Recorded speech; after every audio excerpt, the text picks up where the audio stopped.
Hello friends, आप सभी कैसे हैं। मैं उम्मीद करता हूँ सभी ठीक होंगे। सो यहाँ फ्रेंड्स हम देखने वाले एक इंपॉर्टेंट और एक इंटरेस्टिंग टॉपिक के बारे में। इसका टाइटल है job database table on plugin deactivation. बिल्कुल अपने पिछले वीडियो के कॉन्सेप्ट को यूज़ करके हमने क्रिएट किया था एक dynamic table on plugin activation. अब यहाँ क्या करने वाले हैं, मान लेते हैं हमारे प्लगइन को किसी यूज़र ने किया डीएक्टिवेट। सो आफ्टर डीएक्टिवेशन हम करने वाले हैं उसी टेबल को ड्रॉप। सो इस वीडियो कॉन्सेप्ट काफ़ी इंपॉर्टेंट और इंटरेस्टिंग होने वाला है। उससे पहले में छोटी सी रिक्वेस्ट है, अगर आप इस चैनल पर नए हो, सब्सक्राइब नहीं किया है, फटाफट चैनल को सब्सक्राइब कर दीजिए। आपके सब्सक्राइब करने से मुझे प्यार और चैनल को सपोर्ट मिलता है। यहाँ पर इस वीडियो कॉन्सेप्ट को स्टार्ट करने के पहले चलते हैं ब्राउजर पे। डेटाबेस के अंदर तो हम देख पाएंगे हमारे पास एक टेबल है, दैट इज wp_book सिस्टम। इस वाले टेबल को डायनामिकली हमने क्रिएट किया था ऑन प्लगइन एक्टिवेशन। अब यहाँ इस वीडियो में देखने वाले हैं कि किसी यूजर ने अगर हमारे प्लगइन को किया डीएक्टिवेट, सो आफ्टर डीएक्टिवेशन हम इसे ड्रॉप कर सकें। चलेंगे एडमिन पैनल में, प्लगइन्स लिस्ट में करते हैं प्लगइन को डीएक्टिवेट। प्लगइन डीएक्टिवेटेड, हम इसे रीलोड करेंगे तो हम देख सकते हैं टेबल स्टिल एक्सिस्ट। तो करना क्या है, ऑन प्लगइन डीएक्टिवेशन हमें इस टेबल को ड्रॉप करना है। चलते हैं एडिटर के अंदर, wp content plugins student management system and plugin main file. अब यहाँ फ्रेंड्स जैसे हमने यूज़ किया अपने इस एक्टिवेशन हुक फंक्शन को, तो हमारे पास एक और deactivation hook function that is register deactivation hook.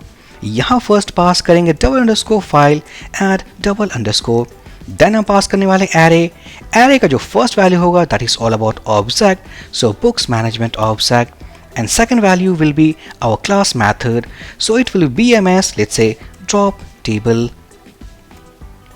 हम इसे कॉपी कर लेंगे। कॉपी करने के बाद जाएंगे अपने क्लास फाइल के पास, सो बुक्स मैनेजमेंट .php, इस क्लास के सबसे लास्ट में जाएंगे और हम क्रिएट करने वाले हैं drop table, so public function, और यहाँ होने वाला BMS drop table. So first हम यूज़ करने वाले हैं ग्लोबल डेटाबेस ऑब्जेक्ट, सो ग्लोबल WPDB। उसके बाद होने वाला है टेबल ड्रॉप MySQL कमांड, और यहाँ होने वाला basic command to drop a table that is drop table if exist and then table name. So हमारे केस में जो टेबल नेम है दैट इज wp_books सिस्टम।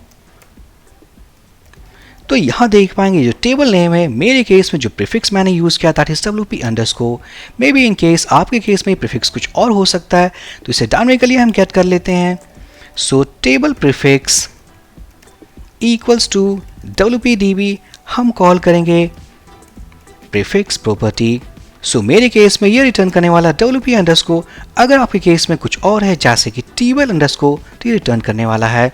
हम इसे यूज़ करने वाले हैं, सो मैं इसे कॉपी कर लूँगा। कॉपी करने के बाद सबसे पहले स्टैटिक वाले को हम रिमूव कर देंगे, कर्ली पेयर्स, और हम इसे यूज़ कर लेते हैं। सो फाइनली हमारे पास एक बेसिक MySQL कमांड है जिसे यूज़ करके हम कर सकते हैं टेबल को ड्रॉप। अब हम यूज़ करने वाले WPDB ऑब्जेक्ट, हम कॉल करेंगे क्वेरी मैथड, और यहाँ फ्रेंड्स मैं पास करने वाला हूँ टेबल ड्रॉप MySQL कमांड। सो सक्सेसफुली हमने सब कुछ इम्प्लीमेंट कर लिया है। चलते हैं ब्राउज़र पे, करते हैं टेस्टिंग। सो रीलोड कर लेते हैं फर्स्ट। यहाँ हमारा प्लगइन एक्टिवेटेड मीन्स अभी डीएक्टिवेटेड है।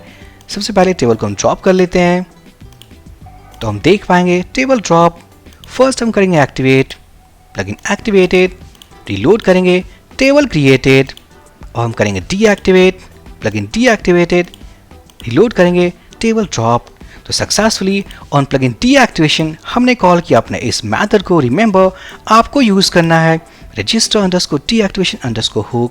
उसके बाद अपने क्लास के अंदर एक मेथड डिफाइन करना जिसे हमने लिंक किया यहाँ पर, और इस मेथड के अंदर वो सारा कॉन्सेप्ट है जिस कॉन्सेप्ट को यूज़ करके हमने किया टेबल को ड्रॉप। सो फाइनली ये काफ़ी इंपॉर्टेंट और इन्फॉर्मेटिव है हमारे इस प्लगइन के पॉइंट ऑफ व्यू से। So for this session guys, thank you for watching and have a great day.